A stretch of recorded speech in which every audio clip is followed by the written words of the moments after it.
Hello friends, निर्मल स्वाद kitchen में फिर से आपका स्वागत है। आज हम बनाने जा रहे हैं कटोरी चाट, जिसको हम राज कचौड़ी भी बोल सकते हैं, जिसका टेस्ट बिल्कुल सेम राज कचौड़ी जैसा होता है। बस इसको बनाने का तरीका थोड़ा सा डिफरेंस है, लेकिन टेस्ट सेम है। आप इसको बहुत कम इंग्रेडिएंट्स के साथ अपने घर में तैयार कर सकते हैं और कुछ ही मिनटों में ये बनकर तैयार हो जाती है। फिर आइए हम कटोरी चाट को बनाना शुरू करते हैं।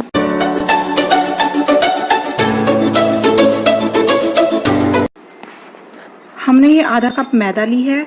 अगर आप चाहें तो, अगर आपके पास मेज़रमेंट कप नहीं है, आप रेगुलर स्पून से अपना मेज़रमेंट कर सकते हैं। हमने 6 चम्मच मैदा, 1 चम्मच सूजी और इसमें चौथाई चम्मच नमक मिक्स कर दिया है। हमने सब सामान सेम स्पून से लेना है। 3 चम्मच हमने इसमें ऑयल डाला है। अब हम इसको अच्छे से मिक्स कर लेंगे। अच्छे से मिक्स करने के बाद ये कुछ इस प्रकार का दिख रहा है। आप देख सकते हैं हम इसको इस तरह बांध रहे हैं तो इसकी मिट्टियाँ टाइप बन रही हैं।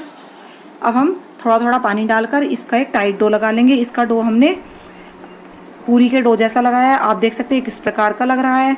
अब हम इसको प्लेट से ढककर करीब आधा घंटे के लिए रेस्ट के लिए रख देंगे।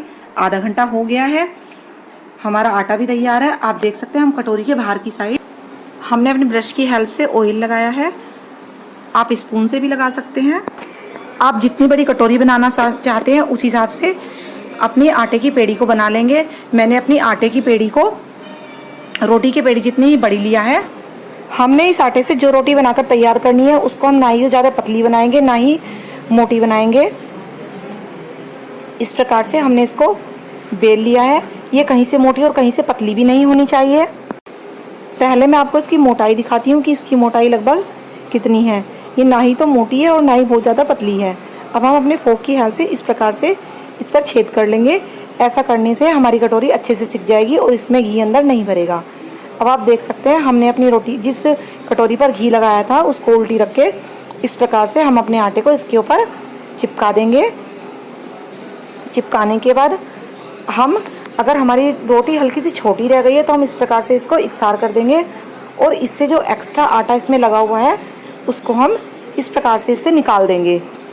दूसरी साइड हमने गैस पर कढ़ाई में ऑयल गर्म होने के लिए रख दिया है। हमने अपने ऑयल को बहुत ज़्यादा गर्म नहीं करना है, बल्कि मीडियम फ्लेम पर ही गर्म करना है कि वो ना ही तो बिल्कुल ठंडा हो और ना ही बहुत ज़्यादा गर्म हो। आप देख सकते हैं हमारी कटोरी बिल्कुल बनकर परफेक्ट तैयार हो गई है और हमारा ऑयल भी गर्म हो गया है। अब हम बड़ी सावधानी के साथ अपनी इस कटोरी को सीधा कढ़ाई के अंदर छोड़ देंगे। हमने एक छोटी सी गोली आटे की पहले अपने ऑयल में डालकर देख ली है। आप देख सकते हैं, इससे आपको पता चल जाएगा कि हमारा ऑयल हमें कितना गर्म चाहिए। अब हमने अपनी कटोरी को भी सीधा इस ऑयल में डाल दिया है। फ्लेम को हम ज़्यादा तेज़ नहीं करना है, बल्कि मीडियम फ्लेम पर ही रखना है। इस प्रकार से जब तक हमारी कटोरी सिककर तैयार होगी तब तक हम अपनी बाकी की और दूसरी कटोरियों पर भी चिपका लेंगे। हमने ये कटोरी थोड़ा डिज़ाइन की ली है। आप प्लेन कटोरी पर भी अपनी कटोरी बना सकते हैं। उसकी शेप में हल्का सा फ़र्क आता है, कोई ज़्यादा फ़र्क नहीं आता है। अब आप देखिए धीरे धीरे हमारी कटोरी हमारे आटे को कटोरी की शेप देकर इससे खुद ही अलग हो जाएगी और हम अपने चिमटे की हेल्प से इसको निकाल लेंगे। कभी कभी क्या होता है, जब हम फर्स्ट कटोरी अपनी ऑयल में डालते हैं तो ये हल्का सा चिपक जाती है, लेकिन ऐसा बहुत कम होता है। अगर ऐसा हो जाए तो हम दूसरी साइड से चाकू की हेल्प से पकड़कर इस कटोरी को अलग कर लेंगे। आप देख सकते हैं हमने चाकू से इसको अलग करने की नीड नहीं हुई है। वो कभी कभी चिपक जाती है। हमने कटोरी को बाहर निकाल लिया है। ये कटोरी गर्म है, इसको हम हाथ नहीं लगाएंगे। और अब हम आपको बताएंगे इस प्रकार से घी, इसको हम अलट कर पोनी की हेल्प से नहीं सेकेंगे, बल्कि अपने चिमटे की मदद से इसको चारों साइड से अच्छे से सेक लेंगे। लो को हमने मीडियम ही रखना है।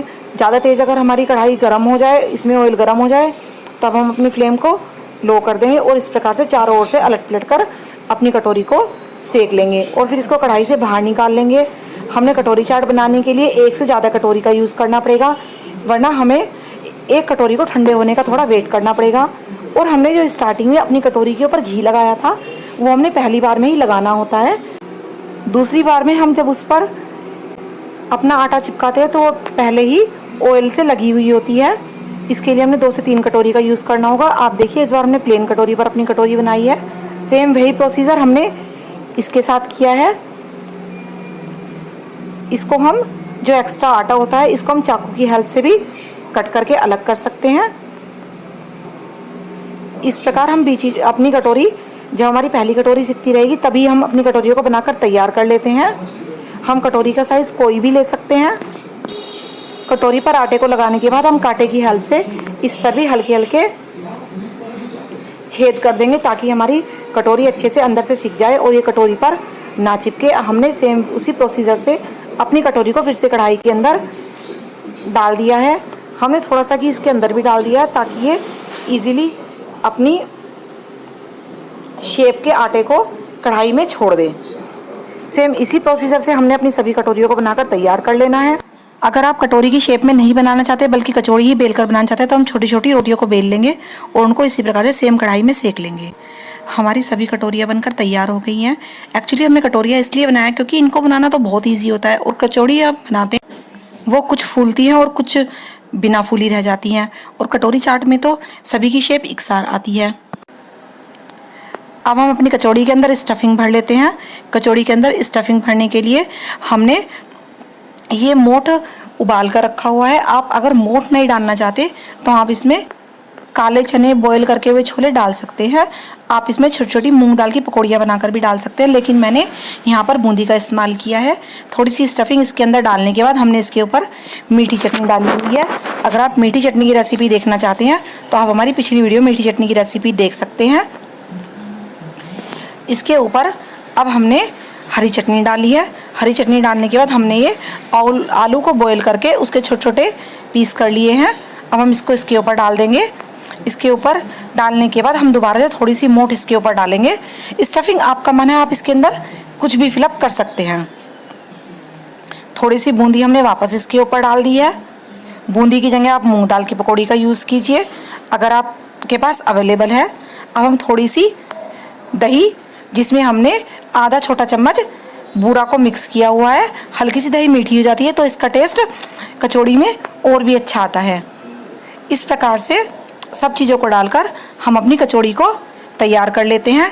ये खाने में बहुत टेस्टी लगती है। अब हम इसमें हल्का सा इसके ऊपर नमक, चाट मसाला, भुना हुआ जीरा, काली मिर्च पाउडर, या आप इन चीज़ों को, सब चीज़ों को इकट्ठा मिक्स करके भी एक मसाला बनाकर इसके ऊपर डाल सकते हैं। इस प्रकार से हमने इसके ऊपर मीठी चटनी को दोबारा से पोर किया है। अब हम इसके ऊपर हरी चटनी डालेंगे। ये खाने में बहुत टेस्टी लगती है और दिखने में भी बहुत अच्छी है।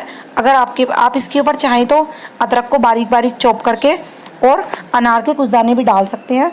मेरे पास अनार के दाने नहीं थे तो इसलिए आज मैंने उनको नहीं डाला है। ये हमने बारीक वाली दाल से सेव ली है। इस सेव को हमने इसके ऊपर डाल दिया है। आप देख सकते हैं हमारी कचौड़ी खाने के लिए बिल्कुल रेडी है। मूंग दाल के बड़ों की रेसिपी हम आपके साथ पहले शेयर कर चुके हैं। अगर आपकी कोई न्यू रेसिपी की डिमांड है तो आप हमें कमेंट बॉक्स में लिखकर बता सकते हैं। अगर आपको हमारी रेसिपी पसंद आई है, बनाइए, खाइए, सबको खिलाइए। हमारी रेसिपी सबके साथ शेयर कीजिए। अगर आपने अभी तक हमारे चैनल को लाइक और सब्सक्राइब नहीं किया है तो आप प्लीज़ हमारे चैनल को लाइक और सब्सक्राइब करें। बेल आइकन को प्रेस करना बिल्कुल ना भूलें ताकि आपको हमारी आने वाली वीडियो की नोटिफिकेशन मिलती रहे। निर्मल स्वराज किचन के साथ जुड़े रहने के लिए आपका बहुत बहुत धन्यवाद।